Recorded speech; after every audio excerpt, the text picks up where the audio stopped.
Hi. So, as summer approaches, just like last year, we want to look at like doing a summer project, right? So, for you, my idea would be to improve the knowledge of scales. Remember, scales, scales, scales. Everything comes from the scale. Knowing when, where, and how. What does all that mean? Okay, so playing a melody in G minor here or riff versus playing that same thing up here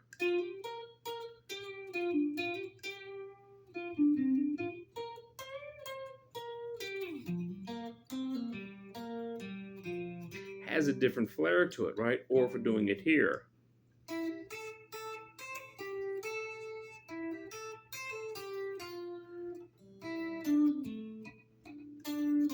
we're doing it here.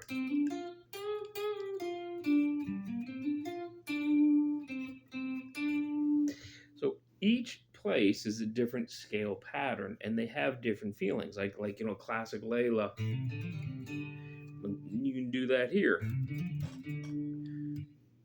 Has a different feel. So knowing your scales up and down the neck to improve everything. It's literally everything. It's not only does it make you physically better, but it makes you musically better as you're able to hear the differences in the timbre of the neck. Again, a basic blues lick.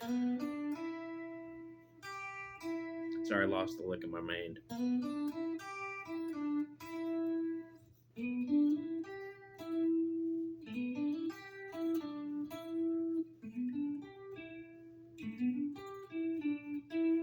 Totally different, right?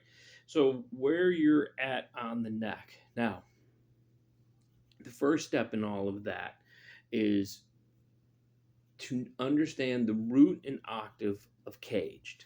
C, 5 and 2. A, 5 and 3. G, 6, 3, 1. E, 6, 4, 1. And D, 4, 2. And then you move that up. So you start with the C, 5 and 2. First finger replaces third finger, 5 and 3. First finger replaces third finger, out to first string. Match that fret with third finger, 6, 3, 1. There's the G. So that's a bar. It's a G chord. Okay.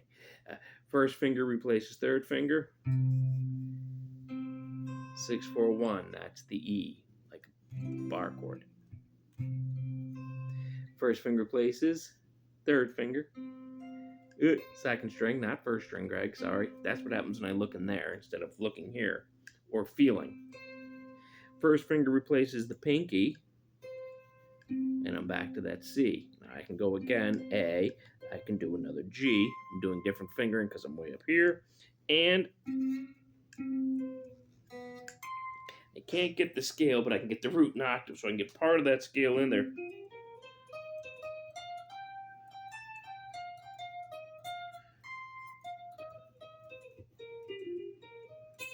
So I can get part of that C here, up here. Yeah. It's really hard up there.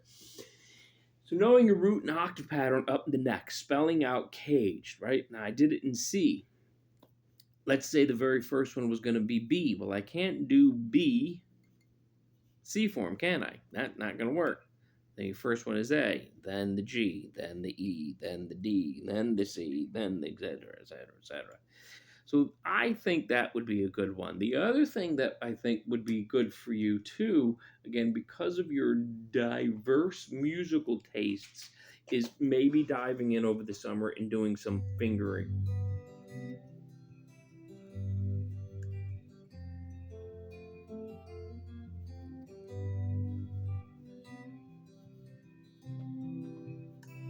Finger style stuff.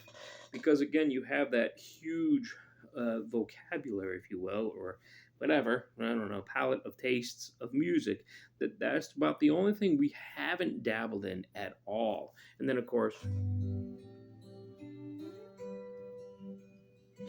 finishing up with that one at the end of the summer, or both.